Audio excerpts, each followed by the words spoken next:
আসসালামু আলাইকুম। Hello guys, আপনাদের অবগতির জন্য 1 মিনিটের একটা ভিডিও বানাইতেছি। সেটা হলো, আপনারা ইদানিংকালে দেখেছেন, আজ থেকে 3 দিন আগের ঘটনা, মোহাম্মদপুরের একটা ঘটনা। মা ও মেয়েকে হত্যা করে বাসার স্বর্ণ অলংকার টাকা পয়সা লুট করে নিয়ে গেছে গৃহকর্মী।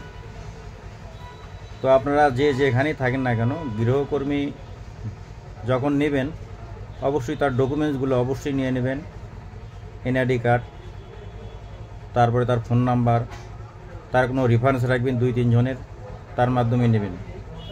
যদি আপনারা এইভাবে নেন তাহলে এই গৃহকর্মী যদি কোনো অকারেন্স করে কোনো সময়, তাহলে সাথে সাথে সে যদি পালিয়েও যায়, তার পরিবর্তে যেন তার যে রেফারেন্স দিয়েছে সেই রেফারেন্সের ম্যানটাকে ধরতে পারেন, প্লাস তার ডকুমেন্টস অনুযায়ী দ্রুত তাকে পুলিশের কাছে ডকুমেন্টস প্রদান করে তাকে গ্রেপ্তার করার জন্য, মানে পুলিশ দ্রুত গ্রেপ্তার করতে পারে সেজন্য।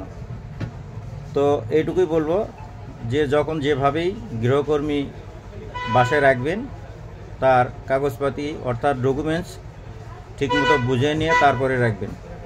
ভালো থাকবেন। আসসালামু আলাইকুম। আল্লাহ হাফিজ।